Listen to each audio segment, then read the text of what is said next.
दोस्तों नमस्कार।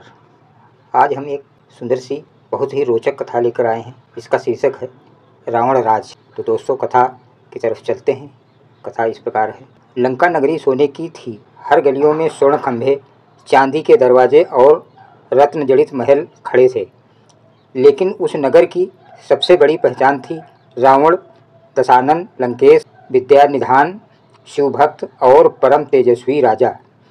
उसके शासन में लंका केवल ऐश्वर्य का प्रतीक नहीं थी, बल्कि अनुशासन और न्याय की भूमि थी। रावण का दरबार प्रतिदिन विशाल सभा में भरता था। सिंहासन पर रावण बैठता, उसके दाहिने हाथ कुंभकर्ण और बाएं हाथ विभीषण, मेघनाथ उसके पीछे धनुष लिए खड़ा रहता।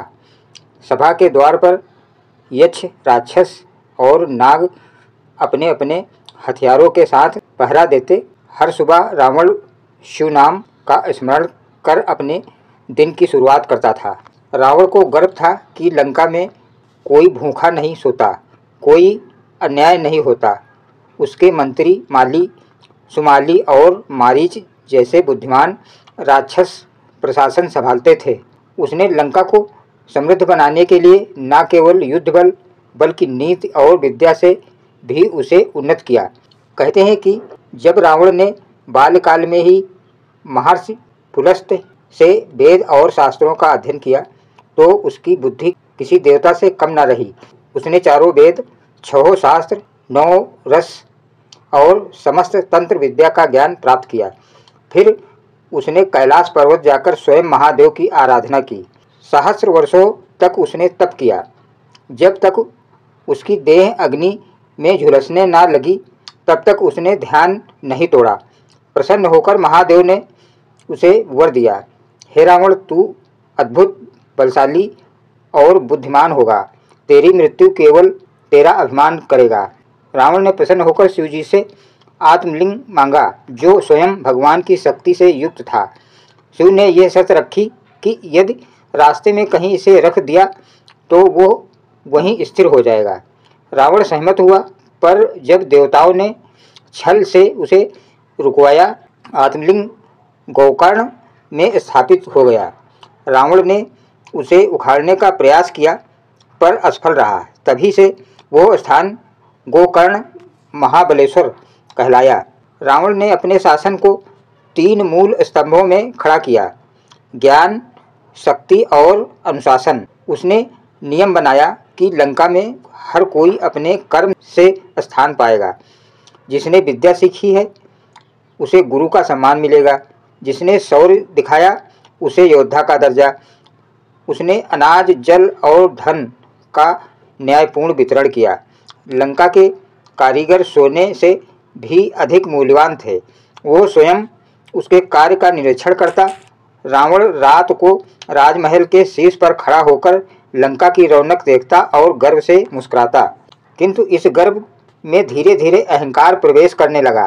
वो सोचने लगा कि ब्रह्मा, विष्णु और महेश तक उसकी सत्ता को स्वीकार करे। एक दिन उसने यज्ञ के बाद घोषणा की, अब तीनों लोकों में केवल एक अधिपति होगा, रावण। सभा में सबने जय जयकार की, पर विभीषण ने मौन रहकर कहा, भैया, जो स्वयं को ईश्वर मानने लगता है उसका पतन निश्चित होता है। रावण ने क्रोध में कहा, विभीषण, तू हमेशा डर की बातें करता है, मैं भय से परे हूँ। रावण का बल अतुलनीय था। उसने इंद्रलोक पर चढ़ाई कर दी। देवता भाग खड़े हुए। इंद्र को कैद कर लिया गया। यम, वरुण, कुबेर तक उसके सामने झुक गए।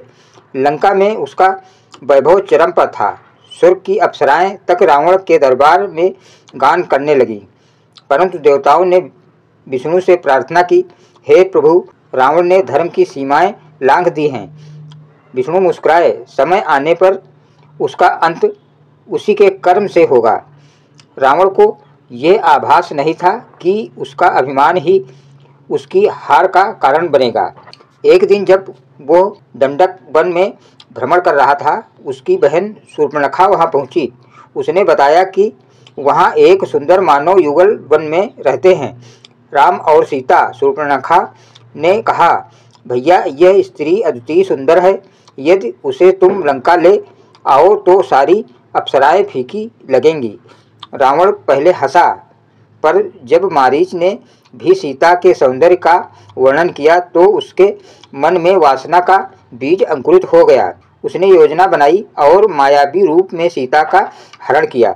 जब रावण सीता को पुष्पक विमान में लेकर चला, पृथ्वी कांप उठी, आकाश गूंज उठा। सीता ने रोते हुए कहा, हे रावण, यदि तुम मर्यादा भूलोगे तो तुम्हारा राज्य भी तुमसे छिन जाएगा। रावण ने उत्तर दिया, मैं रावण हूँ जिसे कोई जीत नहीं सकता। परंतु यही उसकी भूल थी। जब राम ने वानर सेना सहित लंका पर आक्रमण किया, रावण के दरबार में चर्चा हुई। विभीषण ने फिर सलाह दी, भैया सीता को लौटा दो, यह युद्ध विनाश लाएगा। रावण ने क्रोध में विभीषण को निष्कासित कर दिया। कुंभकर्ण ने कहा, भैया तूने जो किया है वो अधर्म है, पर अब मैं तेरा साथ दूंगा, ये हमारा धर्म है।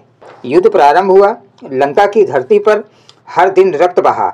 मेघनाथ ने अपने बाणों से देवताओं को भी कपा दिया, पर जब लक्ष्मण के तीर से वो मारा गया, रावण का हृदय रो पड़ा। वो रात भर शिव का नाम लेकर विलाप करता रहा, हे महादेव, मैंने तुम्हारे नाम का अभिमान किया, उसी ने मुझे अंधा बना दिया, पर मैं धर्म का रक्षक हूँ, अपने कर्तव्य से पीछे नहीं हटूंगा।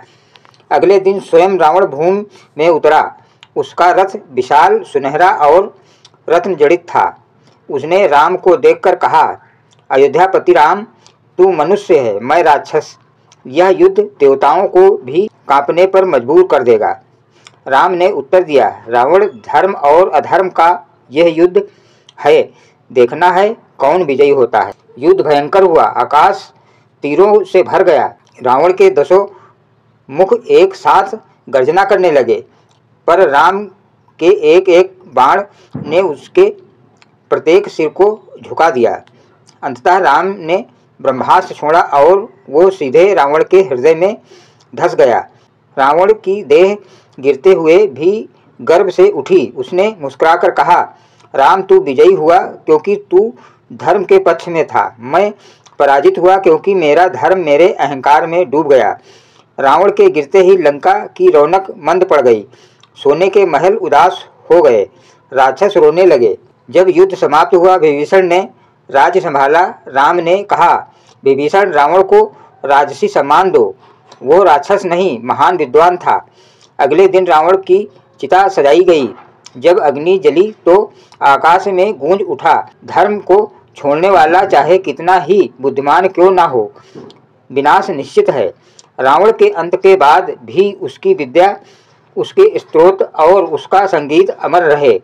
आज भी शिवभक्त रावण स्तोत्र गाते हैं, क्योंकि वो केवल एक राजा नहीं, एक महान साधक भी था। कहा जाता है कि मृत्यु के बाद रावण की आत्मा कैलाश गई। वहाँ उसने शिव के चरणों में सिर झुकाया, प्रभु, मैंने सब पाया पर अंत में सब खो दिया, बताइए गलती कहाँ हुई। महादेव ने उत्तर दिया, रावण, तूने साधना से देवत्व पाया पर अभिमान से उसे खो दिया। ज्ञान जब विनम्रता के बिना होता है तो वो विष बन जाता है, तू उस विष का पात्र बना। रावण की आंखों से आंसू बहे। उसने कहा, प्रभु, क्या मुझे मुक्ति मिलेगी? महादेव बोले, तेरी मुक्ति तेरे कर्मों का ज्ञान में है। जा, अगले युगों में लोग तुझे पापी नहीं विद्वान कहेंगे, तेरी गलतियों से वे सीखेंगे। उस दिन रावण की आत्मा शिव के तेज में विलीन हो गई। विभीषण के शासन में लंका फिर समृद्ध हुई, पर अब वह वैभव उतना चमकदार नहीं रहा। लोग कहते थे, रावण जैसा शासन फिर कभी नहीं होगा। उसने डर से नहीं, व्यवस्था से राज किया था।